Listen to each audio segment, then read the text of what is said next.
name is Kelly Wolf, and you're watching Cove's Epilogue. Let's get into it. He took a minute to scan across the rest of the tables, and the guests seated at them. You were able to recognize everyone who had gathered today, but you did know an absence. A gentle poke against your shoulder. Smiling, Cove took his poking finger and used it to point out in the distance. Hovering around the fringe of the venue was a pale, miserable face, dressed in all grey. To anyone else, it might, at the sight, that turned you, a cold harbinger of misfortune. But for Cove, the little rain cloud brought a warmth to his heart. He came! You didn't have long until Jeremy happened to glance your way. Eye contact was made across the floor. Jeremy visibly sighed, making enough of a show of it for you to tell from afar. Then he briskly walked over. Oh! Look at him! He might not be having anything powerful going on, but this is a decent outfit. I'm glad that we invited him after all. He only stopped when he solidly placed his feet right in front of you and Cove. Happy wedding, you insane people. Why did you invite me to this?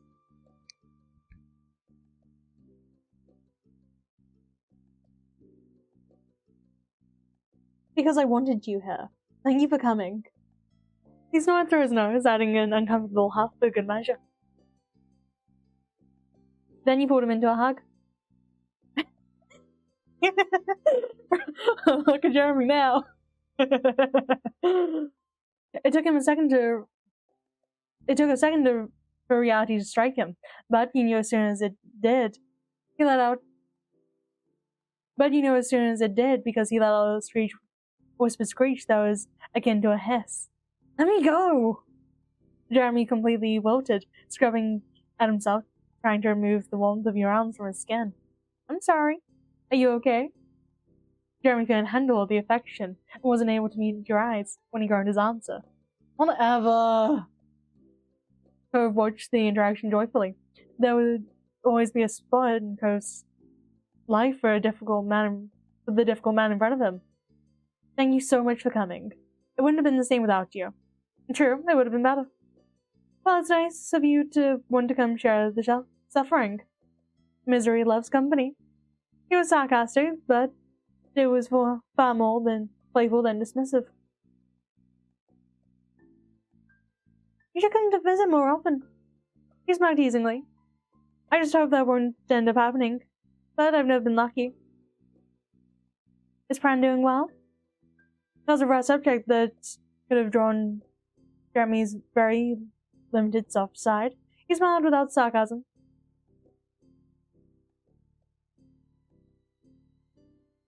He is.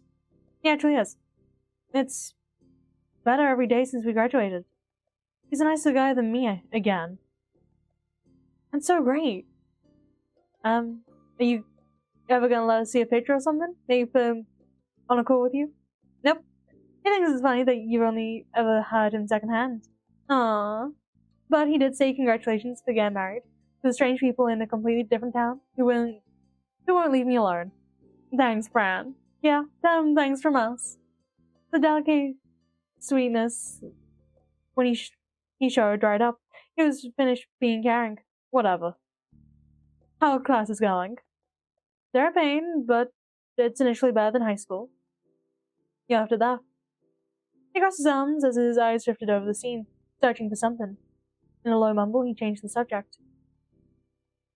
I guess this is one of the better functions I've had to attend. As opposed to Jeremy's murmur, Cove shouted, You're saying something nice about our wedding? That had left Cove flabbergasted, but Jeremy's kept his lukewarm stance. It's not earth-shattering. I appreciate that, Jeremy. Jeremy sunk into himself again. This time he brought flushed cheeks with him. But the suddenly biting voice broke through the tiny party the three of you had gone. You came? You're still more of a pushover than I would have thought. Though it's not like I can talk. Jeremy's head tilted at the sound, but he thought better of it and kept his focus ahead, writing off whoever that was as someone who had been speaking to York Cove. Leon proved that assumption dead wrong by joining the bunch, taking the spot right by Jeremy's side. Seeing his freckled face immediately got Jeremy hackles up. His sharp eyes scrutinized the person Leon had grown to be, but only curiosity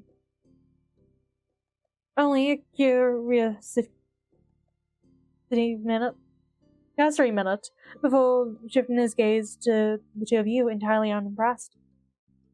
You had to invite both of us?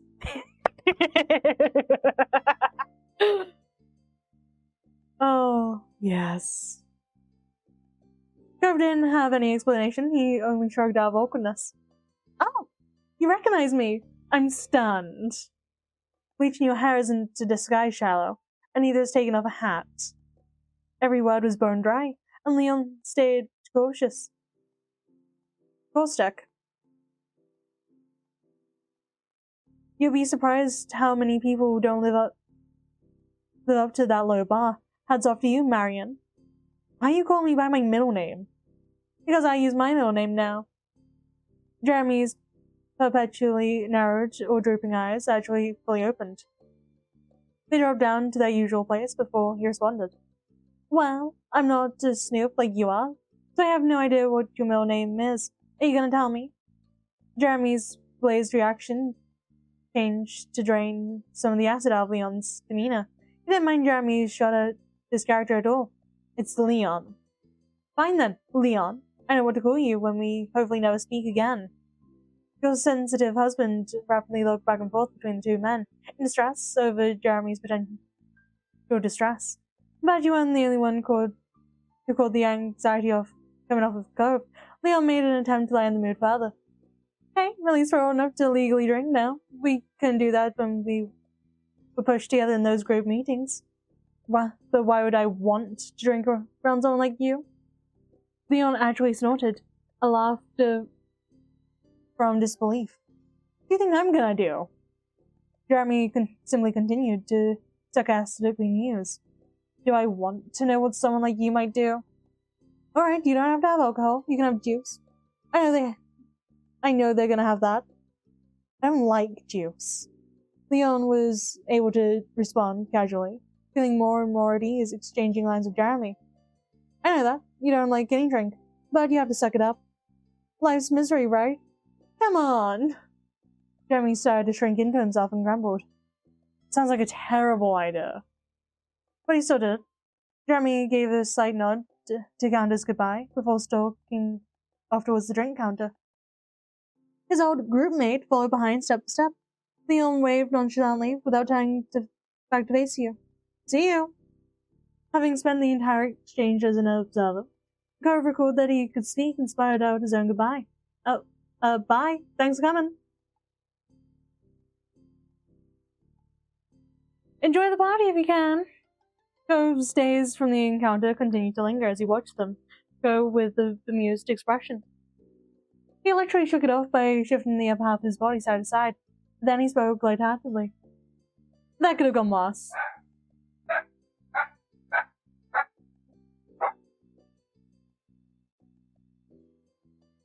I'm glad we invited them, and I'm glad they came.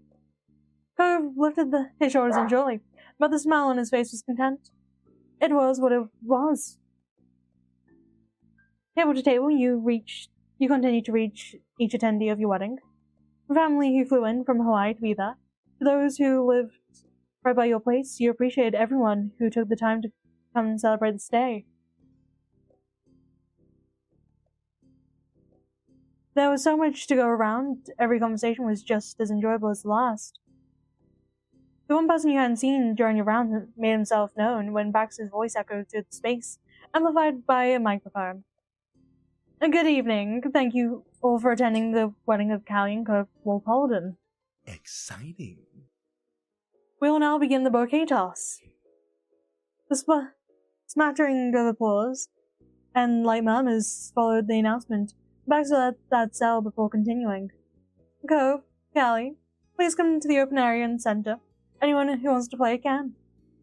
You and your husband eagerly obliged to start the tradition going over to stand alone on the cleared floor. But it wasn't for long. Lee hopped out of her seat right away, taking Liz by the arm to bring her along for the ride. Your sister wasn't as impossibly excited as your cousin, but she was intrigued. Miranda rose to her feet as well as her boyfriend, pumping her up to win the whole walk over.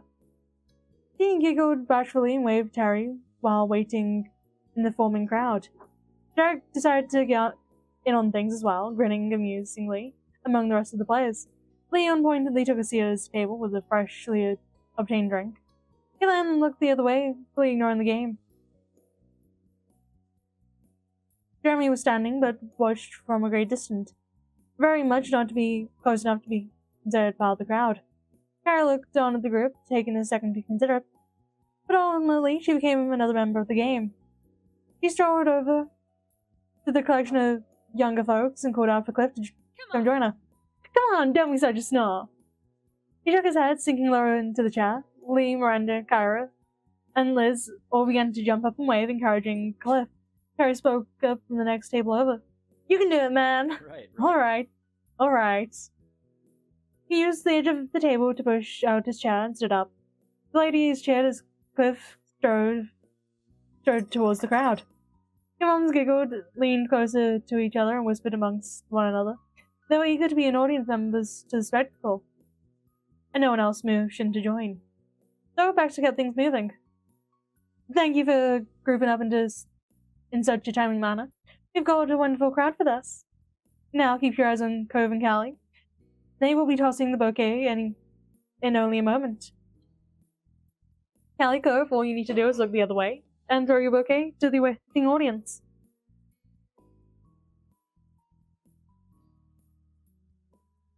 As instructed, you and Cove turned your backs to the crowd. Side by side, you gripped your matching bouquets. Your shoulders were drawn tensely. I think they're ready for us, Callie. I think so too. The room became silent as you wound up the toss. There was a pause, and you gave it a solid, steady throw. A flurry of heel clattering and jewelry clinking, light-hearted yells burst into space. The bouquets would land in seconds, and crowds were vying for that prize. The clamor rapidly reaching its peak volume, with nearly everyone in the crowd either gasping or cheering. The game had ended. You took a glance over your shoulder to see what the results were, and Kara stood stunned in the middle of the crowd. She had a bouquet in her hand. A pink tinge flushed over her cheeks, as it fully sunk in. I didn't think I'd win. From there, you continued to scan your crowd for the whereabouts of the second bouquet, and Miranda was crouched nearly to the floor, just having barely snatched the bouquet before it landed on the floor. From the seating area, Terry's glee could be heard. You did it! Yeah! Brandy's face lowered into the flowers. She stayed curled up, but the bells didn't hide the fact that she was blushing and smiling. Your partner took the mic again to make the results official. Bravo. Stunning work by our winners, Kara and Miranda.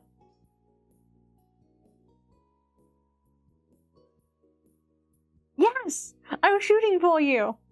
There was laughter all around. Your guests were good sports.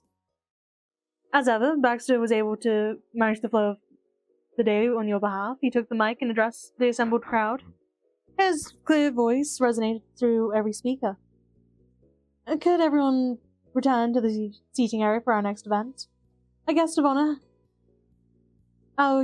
honor have arranged to have a special dance between their parents and themselves.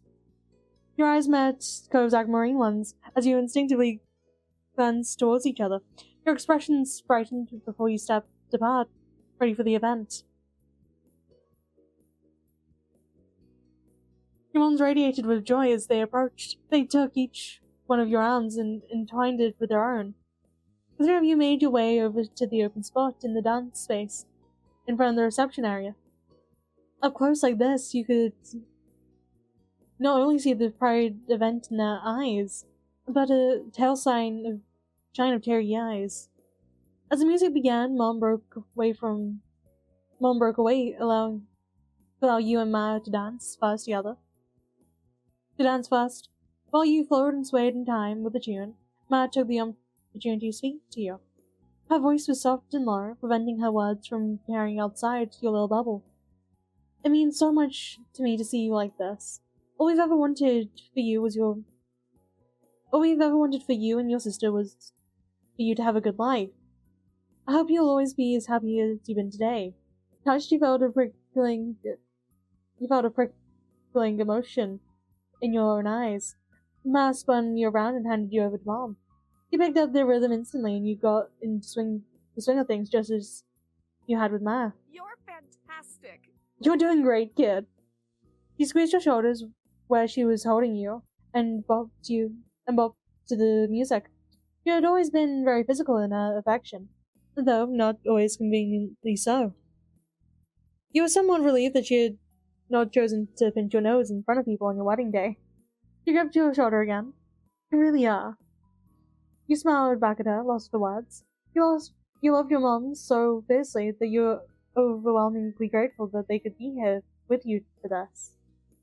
During a turn in your dance, you caught Cove happily twirling around with his parents, hand in hand, on the other side of the floor. Even a glimpse from a distance, you could make out the huge smiles on Cliff and Kara's faces. It made you giggle as you drew back towards your mom's. Mom made to break away and let Ma have a turn dancing with you. The Ma snatched her hand in yours and drew you into a dance together as a group. Laughing even stronger, you danced with both of them until Ma released Mom's hand. You let Mom go with the wave and danced with Ma one-on-one. Before long, you swapped back to dancing with Mom. You took turns dancing with them individually as well as dancing as a group, changing it up so often that no one was left out in the cold for long. But eventually the song came to an end, bringing your dance to a close. Your moms enveloped you in a hug, sandwiching you from the front and back. Wonderful. That was such a lovely time. You really know how to put on a party. You held them back just as tightly, glancing from one to the other. Thanks. I learned it from watching you two. Kevin and his parents rejoined you, their spirits as high as your little groups. You're good. That was wonderful. Bravo. Baxter's voice rang out through the speakers once more. For our next event, we need the family to stay right where they are. Everyone who would like to come join them is more than welcome to do so. The couple has arranged to continue the evening celebration with a traditional money dance. Baxter's words had the intended effect. People came over and led those who experienced one of these dances before, formed a loose circle around you and Cove. As more guests joined in, the ring filled in, until it was tightly packed with eager, familiar faces. Despite being the center of attention all day, Cove was inured to it. It looked that it was especially true to the onlookers. It looked especially true when the onlookers were so close. He went biting his lip unconsciously, as he busied himself with taking your hand and getting positioned for the dance. You squeezed his hand reassuringly, your heart pounding with competing exhilaration and tension. The guests were in the festive spirit of the event, already laughing and grinning when the chosen song began to play.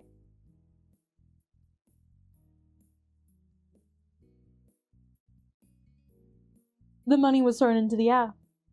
You and Cove began moving together to the beat of the song. Around you, guests were readying themselves for action. Some had money out already, while others were digging out purses and wallets. None were more prepared for this than Cliff, unsurprisingly. He was clutching a huge thick stack of bills in both hands. He didn't need to count on them to know that he easily had far more than anyone else. But Cliff was always one to share the wealth. He offered bills out to those around him who didn't have quite as many. Some habits died hard. People tossed a handful of bills high in the air so it could rain down on you and Cove. Notes gently floated around you. It was a vision that was simultaneously familiar and peculiar. You participated in these dances before as a guest, but actually standing in the center of it was a completely different experience. It was surreal to see the money drifting down from all around you like a green snowstorm. As you and Cove swayed together to the music, your family and friends kept the supply of bills coming. You were overjoyed to see their smiles as they threw the money that represented their wishes for you and Cove's future together. It was like an art to throwing in such a way that fell in a shower rather than like a stone. That seemed to bring out the competitive streak in some people. As you laid your head on Cove's shoulder, you spot Cliff and Derek, openly vying to be each other's best. You felt absolutely swaddled in love from your family and friends, and happy faces around you assured you that everyone was having a great time getting to the spirit of the dance. Assistants from the venue collected the money off the floor, as well as errand notes that landed on you and Cove and Golden Sector. One of them retrieved a stray bill from Cove's collar. The song was nearing its end, the flurry of activity as everyone made sure to use up their cash before it finished. People cheered as the dance reached its conclusion, applauding and whooping and whistling with excitement. The boisterous energy of the money dance had set the mood right, and your classical music got turned up, inviting people to come forward. That had only been the start of the celebration. The dance floor bustled with more and more attendees, and over in the seating area, family and friends were chatting up over animated conversations. But satisfied that people were having a good time, you decided to.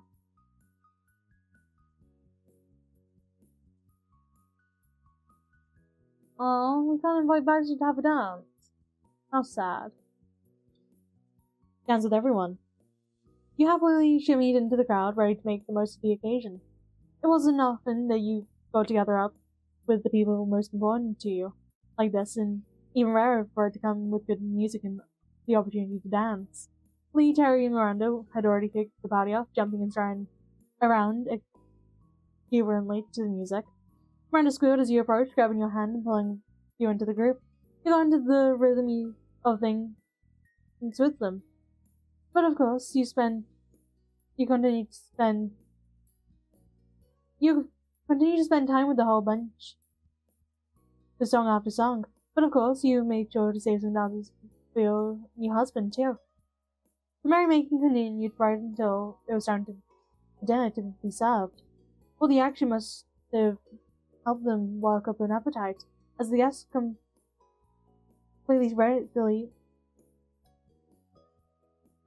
compiled readily, they quickly filled back to their tables, ready for a delicious meal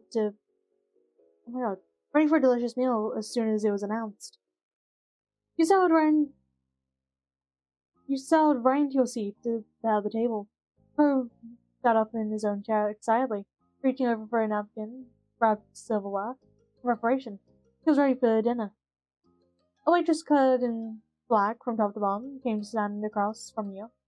She had a frosty pitcher of water in her hands. While setting that down at the spot of the tabletop between you and Cove, she spoke out in a friendly tone. Can I get you anything else to drink? Can I have some orange juice, please?